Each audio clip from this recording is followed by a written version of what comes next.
I think oftentimes in life we find ourselves attached to things that we don't want to get attached to, um, things that tend to question our self-worth, our self-identity, and things that honestly sometimes you want to let go, but it's just very hard for you to let go.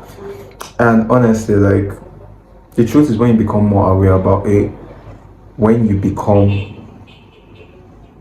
more conscious about it, that's when you actually see real change. And the crazy thing about it is coming from someone, right, that I used to get attached to a lot of things. And honestly, I had to find a couple of ways to get out of that loophole, because if you don't get out of the loophole, you're gonna spend a lot of your life getting attached to a lot of things that ain't serving you.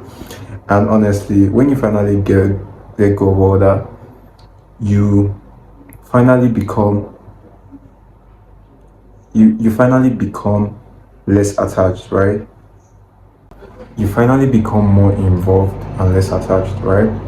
And honestly, that's the goal, to be more involved and less attached with anything exactly. And when I'm talking about being more involved, a lot of us, if you look at it, and I can really bet it, that a lot of us are never really present.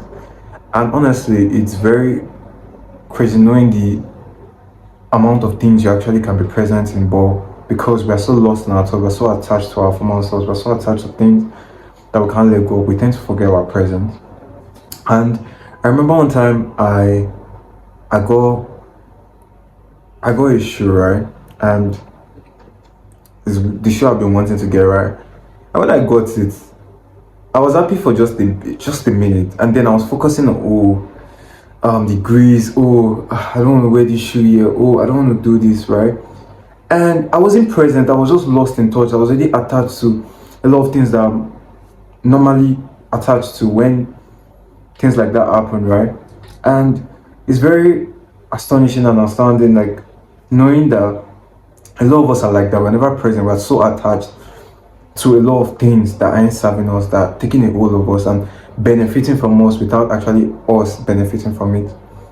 And it's when you actually become less attached and more involved in your reality of things, you tend to actually start living a bit more better than the former, right?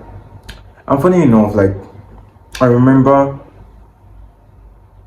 and it's not like I even remember, because it's something I found out that, see, our brain is wired, right?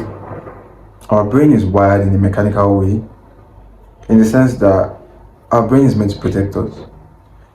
But when you actually realize that there are just some things that you don't need that kind of thing, because it causes you anxiety, you tend to think a lot.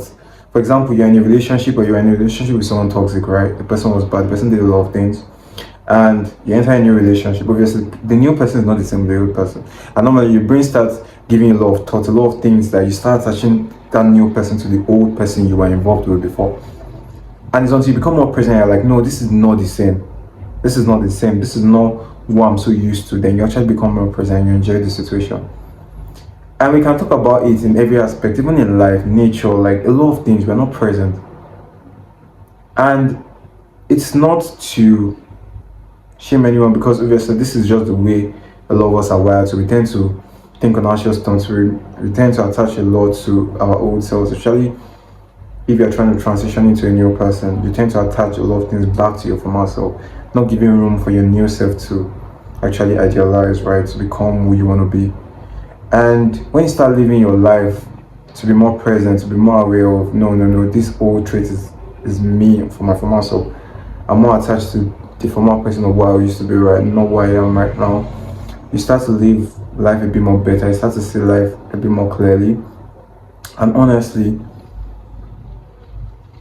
that's just how life is. That's just how you have to be. You have to be more purposeful. And one thing I always say is,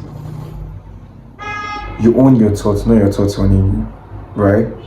Once you're able to know that you own your thoughts, you can control yourself. You can decide that I'm not going to be under the will of my thoughts, right? I own my thoughts. I'm going to be more present. I'm going to be more like normal with myself, knowing that there are a lot of things I can't control, but I wouldn't attach myself to a lot of things. I'll be more present. I'll do what I can right now.